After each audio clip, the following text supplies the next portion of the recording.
교회에 대해서는 그러한 일을 안 해야 된다. 이런 거예요.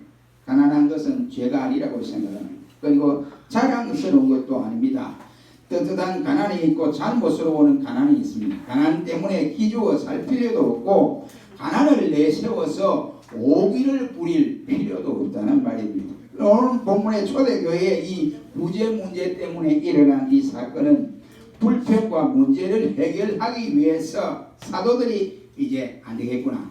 우리는 말씀에 전무하고 구제하는 일, 교회 내에 일어나는 모든 이와 같은 일들은 집사님들을 세워서 안수 집사를 통해서 일을 헤쳐나가도록 그렇게 하자 해서 7 집사님을 세워서 문제를 이와 같이 해결해 나가는 모습을 볼 수가 있습니다. 사회생활을 하는 데에 우리가 보면 지식과 지혜가 중요하다고 생각합니다. 그러나 지혜만 가지고는 교회를 섬길 수가 없습니다. 자칫 잘못하면 지혜롭다고 하는 것이 깨를 피우는 데에 사용될 염려가 있기 때문에 그렇습니다.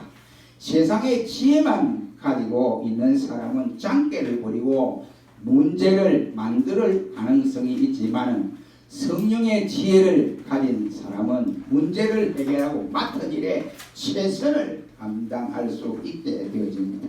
초대교회의 경우 성령과 지혜가 충만한 사람들은 일꾼으로 뽑힌 뒤부터 사도행전 2장에서 야기된 불평과 불만이 되풀이 되지 아니하도록 만들었다 하는 사실입니다.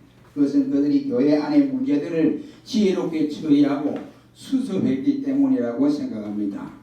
교회가 필요한 일꾼들은 바로 이러한 사람이다 라고 생각을 하고 있습니다.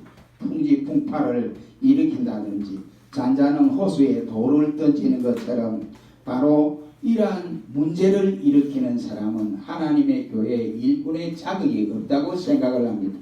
이런 지혜롭게 처리하는 것 같은데 성령의 능력을 의지하지 않고 순전히 인간적인 수단과 방법을 동원해서 바로 사람도 교회의 일꾼이 될 수 있다라고 생각하는 그릇된 사람들이 많이 있다. 이런 말입니다. 문제를 침소봉대에서 작은 일을 큰 일로 비화시키는 사람도 일꾼이 되기는 어렵다 이 말입니다.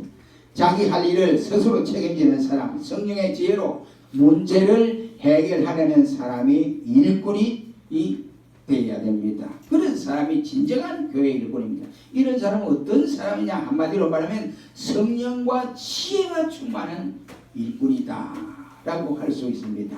아멘. 예, 우리는 세상적인 지식의 지혜보다도 많은 책을 읽어서 많이 안다고 하는 지식을 가진 것보다도 성령에 붙들리는 사람, 그래서 성령과 지혜가 충만한 사람이 교회를 받들어 섬기는 것이 진정한 일꾼이다 이런 말. 이런 일꾼이 주님 앞에서나 사람들 앞에 칭찬을 받게 되는 것입니다. 두 번째 일꾼은 오늘 본문 3절 중반절에 칭찬 듣는 사람이라고 했습니다. 칭찬이라고 하는 것은 정당한 평가를 말씀을 하고 있습니다. 그리고 장점이나 잘한 일에 대해서 긍정적인 인정을 하는 것입니다. 스스로 생각하기를 나는 가장 믿음이 좋다. 나는 이 세상 뭐라고 해도 그렇게 살아간다. 나는 바른 신앙으로 살아간다. 나는 보수주의다. 나는 경건하게 살아간다. 라고 큰 소리를 치지만 충성하는 것 같지만 뒤에서 사람들이 야, 저 사람이 뭐 믿음이 있나? 아니 꼴 좀 봐라. 이런다면 안 되는 거예요. 그러니까 자기가 그렇다고 한다면 주위의 사람들이 과연 그 사람이 그렇게 살아간다라고 칭찬을 들을 수 있는 사람이 되어져야 한다는 말입니다. 제가 뭘 잘했다고 하더라도 잘한 거 아닙니다. 제가 잘한 건 아무것도 없지요. 하나님 은혜로 된 것입니다. 라고 말을 했다고 할 때에 많은 사람들에게 칭찬을 들을 수가 있습니다. 내가 아니면 안 된다. 이런 사람들은 끝이 이상한 일로 흘러가 버리고 마는 것입니다. 내가 다 했다. 내가 아니면 안 된다고 이와 같이 기염을 토하지만 주변에서 니까지까지 행이 뭐였느냐? 교회의 유익됨이 뭐였느냐? 교회가 잘 됐느냐? 라고 판단을 하는 사람들이 많다고 한다면, 다시 말하면 칭찬하지 않는 사람이 많다고 한다면 그 사람은 잘못된 것입니다. 카자흐 공화국을 보면 알마타시 동남쪽 보면 해발 1800m의 높은 산이 있습니다. 아름다운 산. 1년 내내 눈이 덮여 있는 산입니다. 그래서 여름에도 눈이 있어요. 그래서 병풍처럼 알마타시를 이렇게 둘러싸여지고 있습니다. 그런데 그 산의 이름이 마데오라고 하는 산입니다. 원래는 이 산의 이름이 마데오가 아니었습니다. 원래 이 마데오라고 하는 사람의 이름을 따서 그 산을 바로 마데오라고 이렇게 이름을 붙였습니다. 그것은 마데오라고 하는 사람이 그 산 속에서 양을 키우고 있었습니다. 그래서 양을 키우고 있는데 자기 그 동네에 사는 주민들을 보니까 못 사는 사람이 너무 많더라는 겁니다. 그래서 자기 양을 2마리를 가져가면 안 되고 그 못 사는 사람들을 불러와 가지고 한 마리씩 양을 가져와서 잡아먹으라 하고 양을 이렇게 줬다고 합니다. 그래서 그 훈훈한 인정이 너무 고마워서 주민들이 저 산 이름을 우리가 마데오로 정하자 하고 그래서 마데오 산이 되었다고 합니다. 그곳에는 세계적으로 유명한 제일 가장 큰 스키장도 있고 그곳에는 또한 이와 같이 스케이트장이 아주 큰 스케이트장이 있다고 합니다.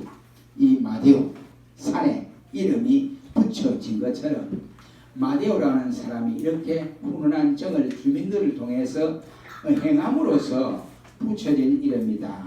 이라는 사실. 저는 그 소리를 들으면서 사람은 칭찬 들을 만한 일을 남겨야 된다 하는 사실을 깨닫게 됩니다.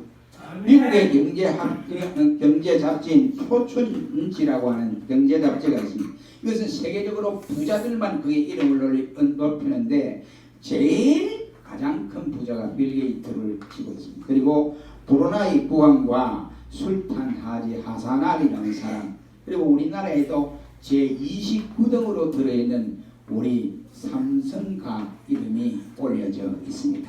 그런데 이 바로 포춘지에 매년 세계의 부자들을 기록을 하면서 그 사람들에 대한 중요한 것은 단 한 마디 말해서 저 사람들이 돈이 많은 돈 재벌이다 이 말만 기록되어 있지 이 사람은 이렇게 해서 자기 나라를 위해서 그 세계를 위해서 이렇게 많은 돈을 가지고 이와 같이 활용을 했다 이런 말은 한마디도 없습니다. 그 말은 뭐냐면 부자들이 돈을 악착같이 벌어서 이와 같이 사회에 희생하는 일은 조금밖에 없다. 별로 알아주지 않는 이런 상황이었다. 이라는 말이 되겠습니다. 그러니까 칭찬 들을 만한 일이 없었다는 말입니다. 칭찬은 결과이지 목적은 아니라고 생각합니다. 칭찬받기 위해서 좋은 일을 하는 것이 아니라 바로 살고 좋은 일을 했기 때문에 그 결과로 칭찬이 우리에게 찾아오게 되는 것입니다. 칭찬이 목적이 되면 눈가림으로 일을 하게 되어지는 것입니다. 초대교회 지도자는 물론 교인들도 칭찬 듣는 사람들이었습니다. 칭찬은 가장 가까운 사람으로부터 받아야 합니다. 그리고 나를 싫어하는 사람들까지도 칭찬을 들어야 된다라고 생각합니다. 교회 일꾼이 되려면 지탄을 받고 손가락질을 받는 사람이 교회 일꾼이 되면 하나님 영광 가리고 교회에 덕을 끼치지 못합니다. 여러분, 우리는 어떠한 일이 있더라도 내 주위 사람들로부터 존경받고 칭찬받는 즐거운 교회지만 이러한 칭찬 듣는 모든 종들이 되기를 주의 이름으로 축원합니다. 세 번째는 오늘 본문 5절 말씀에 말하기를 두 가지 믿음을 말씀하고 있는데 이 믿음은 한 가지는 사랑과 사람 사이에 믿어주는 믿음이 있고 다른 하나는 사람과 하나님 사이에 믿는 믿음을 말씀하고 있습니다. 믿음은 그래서 형이상학적이기 때문에 우리가 코로 냄새를 맡아서 저 사람 믿음이 좋다 많다 이게 안 되는 거예요. 우리 눈으로 보고 판단해서 저 사람 믿음 좋다 많다 이게 안 되는 거예요. 우리 귀로 듣고 믿음 좋다 적다 이렇게 판단이 되지를 않습니다. 믿음은 혼자서는 자랄 수 없습니다. 그러므로 내 믿음을 자라도록 도와줄 좋은 교회와 좋은 지도자와 이웃을 다시 말하면 성도를 만나야 한다 이런 말이에요. 교회나 이웃을 잘못 만나면 가지고는 있던 믿음도 다 소멸되어버리는 경우들이 많습니다. 믿음이 올바르고 크게 자라려면 성령의 충만함을 입어야 한다. 이런 다시 말하면 성령의 인도하심을 따라 믿음이 자라게 되는 것입니다. 성령을 충만히 받아야 성장하고 믿음이 있어야 교회를 바로 섬길 수 있기 때문에 성령과 믿음이 충만한 사람을 초대교회는 뽑았습니다. 그 모스크바에서는 가본 일이 없습니다만 갔다 온 분들이 보니까 그러니까 레닌 중앙박물관에 가면 레닌 동상이 거의 3층만 이렇게 세워져 있다고 합니다. 근데 그것을 보면서 그 어떤 목사님이 느낀 것을 저에게 말씀하셨습니다. 그걸 보니까 야, 저는 레닌 때문에 얼마나 많은 국가들이 엄청난 어려움을 겪고 많은 사람들이 얼마나 죽었겠느냐. 공산주의라고 하는 이것 때문에 얼마나 사람들이 시달리고 죽었겠느냐. 그렇다고 저를 믿고 꾸벅꾸벅 따라가는 그 사람들이 잘 살았느냐? 못 살았다 이 말이죠. 못 살았다. 그러니까 그 공산주의를 믿는 믿음은 잘못됐다라고 어떤 목사님이 그렇게 말씀을 하시더라고요. 참 믿음은 성령의 감동으로 임하는 것입니다. 그 믿음을 지켜야 주님과 교회를 섬길 수 있는 것입니다. 성령과 믿음이 충만한 사람이라야 교회에 유익을 줍니다. 끝까지 충성합니다. 그리고 끝까지 믿음을 지킵니다. 믿음이 없으면서 일을 하려고 하는 사람, 명예를 위해서 일꾼으로 되려고 하는 사람, 헌신할 생각은 안 하고 차라리 좋은 자리가 어디 있느냐, 그 자리 장로 자리냐, 아니면 그 자리가 어떤 자리냐 하고 자리만 연연하는 이러한 사람이 되어져 버리고 마는 것입니다. 그렇게 되면 결국은 교회도 유익되지 못하고 하나님께로 영광이 가려워지는 이러한 사람이 되어져 버리고 마는 것입니다. 그러므로 우리는 성령과 믿음이 충만해야 한다. 이런 말입니다. 여러분 요즘 오늘 아침에 제가 서재에 있는데 기사를 가지고 빨리 와보세요. 그러니까 보니까 MBC 기도에 대해서 막 MBC로 막 방송을 하더라고요. 그래서 내가 막 그랬어요. 그랬더니 오늘 목사님 다 있는 전부 각자 집에서 애들이 막 그게 최고다. 그건 교회 운동이 아니지. 아니. 근데 그런 사람도 있고 저 나쁜 놈도 있고 그 다음에 좋은 사람도 얼마든지 많다. 김기동이는 옛날부터 나쁜 놈으로 정해져 있었어. 그 사람은 김기동이는 한국교회가 벌써 이단자로 이렇게 지목을 한 사람입니다. 왜 그러냐면 귀신돈을 들고 나왔거든요. 연타가스 귀신, 그 다음에 감기 귀신, 그 다음에 무슨 귀신, 또 사람이 죽은 귀신. 사람이 죽으면 귀신이 됩니까? 그건 성이 아니에요. 그럼 연탄가스 귀신이 있습니까? 옛날에 김기동이가 들고 나올 때 그 연탄가스 귀신 그랬어요. 연탄가스 귀신. 막 별의별 귀신이 다 있어요. 그 귀신이 많아요. 성경에 보면 귀신이 많은데 사람이 죽어서 귀신이 되는 게 아니에요. 우리 분명히. 그러니까 목사가 어디에 신학교를 나왔느냐, 신학교를 바로 배웠느냐, 바로 배우지 않느냐에 따라서 성경 뿌리가 이렇게 갈라져 버려요. 죄송한 이야기입니다. 어느 게 뭐 내가 성막을 책을 쓰면서 어느 게 목사 성막 잘한다 해서 그걸 테이프까지 36만 원 주고 테이프까지 다 사가지고 다 봤잖아요. 다 세세히 검토해봤는데 이거는 성경과 아무런 관계없고 자기 감정에 자기 스스로 은혜 받은 것을 가지고 막 기록했구나. 항상 성경을 풀이할 때는 성경에서 성경으로 풀이가 되어야 틀림이 없습니다. 그런데 자기 은혜 받은 것만 가지고 막 기록하는 거예요. 그래서 이거는 하나도 쓸모없다. 그래서 36만 원짜리 다 갖다 버렸어요. 하나도 쓸모없어요. 그래요. 그래서 목회자는 어느 신학교에서 어떻게 공부를 했느냐, 그리고 그 목회자가 신학 사상이 있느냐 없느냐, 이게 중요한 거예요. 그 김기동이 같은 사람이 그리고 연탄가스 귀신이 어디 있습니까? 여러분 보세요. 연탄가스 귀신이고 감기 귀신이 어디 있습니까? 그래야 시작을 한 거예요. 그러니까 사람들의 인위적인 생각을 흔들어 놓는 거예요. 그러니까 그게 맞다. 내가 그걸 감기 걸리는 이것도 귀신이다. 이래가지고 그러니까 몰리기 시작해. 김기동이 그 교회가 엄청난 교회, 엄청난 교회. 그러니까 이 사람이 문제는 그래 했다고 하나님에 붙들려야 되는데 하나님에 안 붙들리면 결국은 끝이 되어버렸어요. 그러니까 여러분 보세요.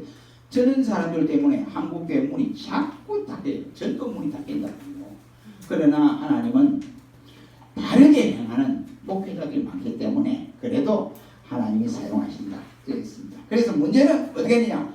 하나님의 성령에 붙들려야 돼요. 성령에 붙들리지 아니하면 내가 옛날에 어떻게 했는데 목회를 잘했는데 소용이 없습니다. 지금 현재 하나님의 성령에 붙잡힌 목사냐 아니냐, 그게 중요한 거예요.